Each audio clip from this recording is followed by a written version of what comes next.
അവര് സത്യക്കാരാണല്ലോ, കൈ പൊക്കാതിരുന്നല്ലോ. അല്ല, അതും ഒരു മാന്യത തന്നെയാണ്. നോക്കൂ, നിങ്ങൾ ആ ദിക്ർ ചെല്ലിയ പിന്നെ ഒരു ദിക്ർ ചെല്ലണം. അറിയോ? അതിന്റെ മുമ്പ് രാവിലെ എണീറ്റ് അൽഹംദുലില്ലാഹില്ലദീ അഹ്യാന, അത് കഴിഞ്ഞാൽ പിന്നെ ദിക്റുണ്ട്. അതാണ് ദിക്ർ. അല്ലാഹുമ്മ മാ അസ്ബഹ ബി മിൻ നിഅമ ഔ ബി അഹദിൻ മിൻ ഖൽഖിക ഫമിൻക വഹദക ലാ ശരീക ലക ഫലകൽ ഹംദു വലകൽ ശുക്റു. പള്ളിയിലേക്കുള്ള നടത്തത്തിൽ ഹബീബായ നബി ഇത് ചൊല്ലുമായിരുന്നു. വുളൂ ചെയ്ത് പള്ളിയിലേക്ക് നടക്കുമ്പോൾ അത് ചെല്ലുക. ഈ ദിക്ർ പഠിച്ച അന്ന് എനിക്ക് തോന്നിയിട്ടുണ്ട്, റബ്ബേ നാളെ നേരം വെളുത്തെങ്കിൽ ഇതൊന്ന് ചെല്ലാലോ. കാരണം അത്രയും പ്രൗഢമാണ് അതിന്റെ ആശയം.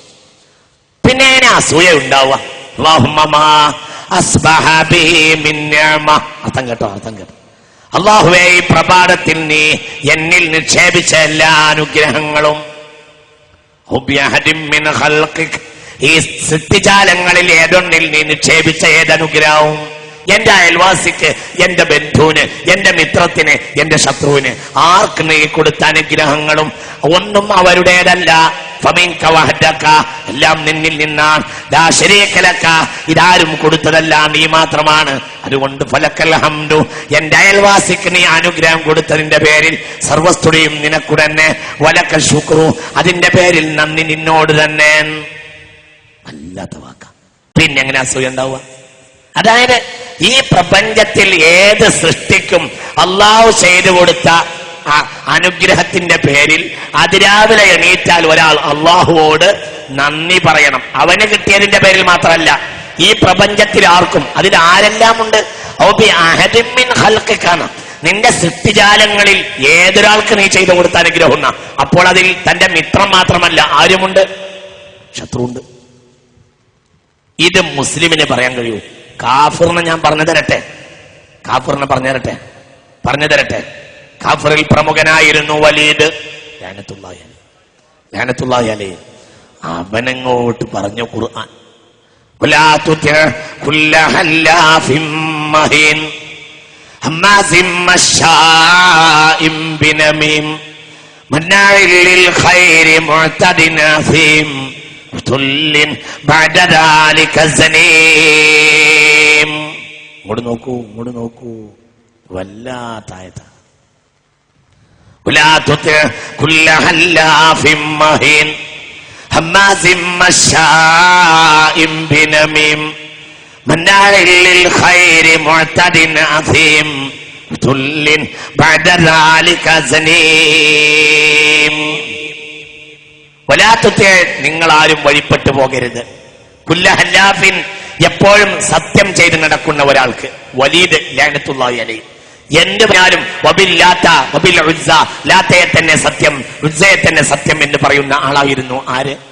കാരണം അവൻ പറയുന്നതിൽ പോലും അവന് വിശ്വാസം അവന് പോലും ഇല്ല. ഞാൻ എന്റെ ജീവിതത്തിൽ സത്യം പറഞ്ഞിട്ട്, സത്യം ചെയ്തിട്ട് ഒരു വാക്ക് പറഞ്ഞിട്ടില്ലെന്ന് പറയുന്നുണ്ട് ഇമാമുന ശാഫിഈ. എന്തുകൊണ്ട്? താൻ പറയുന്നതിൽ തനിക്ക് ബോധ്യമുണ്ട്. സത്യം ധരിപ്പിക്കുന്ന ആളുകൾക്ക് സ്വന്തം സത്യത്തിൽ അവർക്ക് വിശ്വാസം ഇല്ല.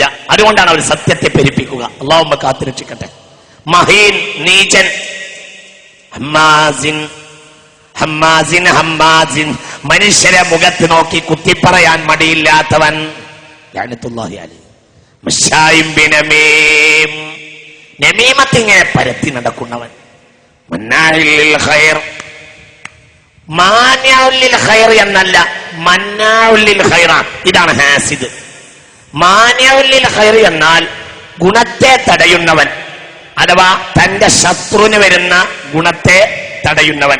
മന്നാഇ എന്നാൽ ഏത് ഗുണത്തെയും തടയുന്നവൻ. ആർക്കുള്ളതും തന്റെ ശത്രുവിന് വരുന്ന ഗുണവും തടയും. ഇതാണ് ഹാസിദ്. തന്റെ ശത്രുവിന് വരുന്ന ഗുണവും തടയും, തന്റെ മിത്രത്തിന് വരുന്ന ഗുണവും തടയും. വളരെ ചിന്തിക്കണം.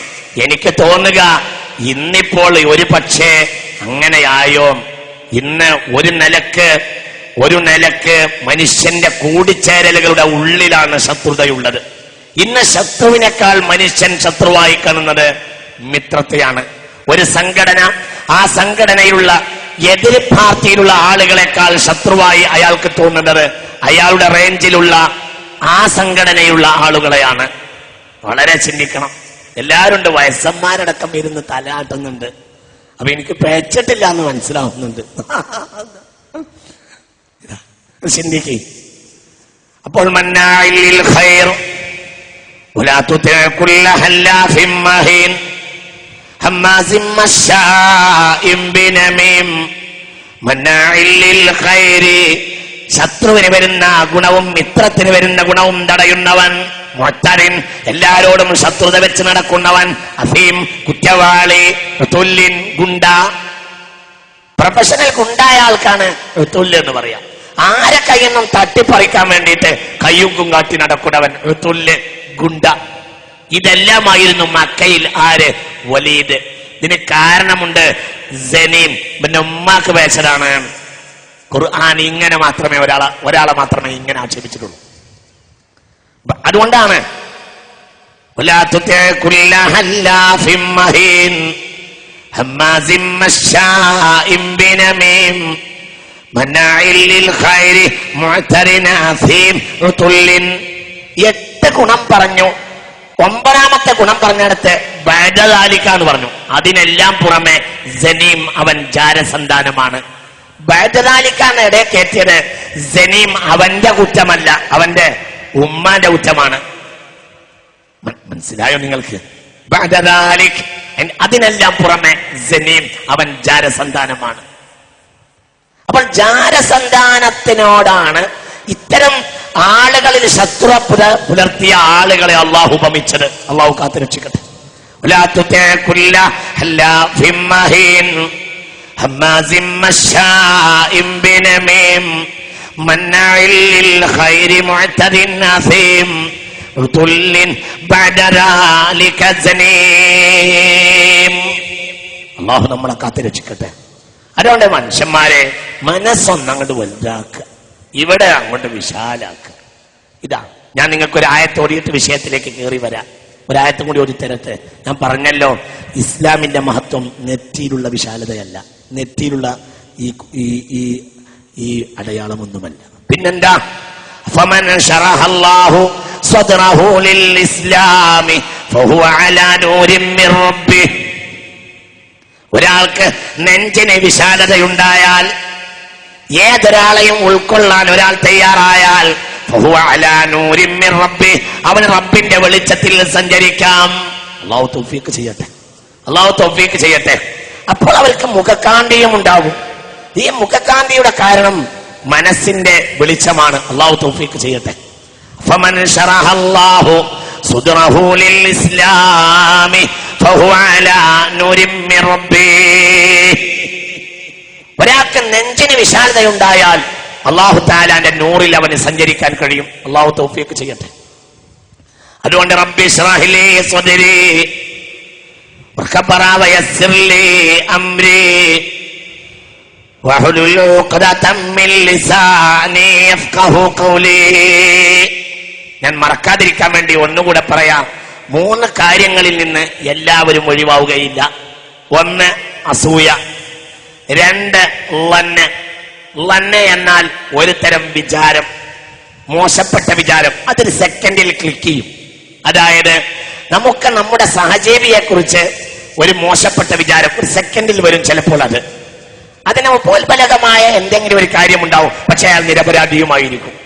ആൻ എക്സാമ്പിൾ, നമ്മളെ മോളെ ഒരാള് വന്ന് വിവാഹം ചെയ്യാൻ വേണ്ടിയിട്ട് നമ്മളെ മകളെ ഒരു പുതിയാപ്പള, ഒരു ഭാവി വരനാകാൻ ഉദ്ദേശിക്കുന്ന ഒരാൾ വന്നിട്ട് കണ്ടു. അങ്ങനെ ചടങ്ങുണ്ടല്ലോ, മനസ്സിലായില്ലേ?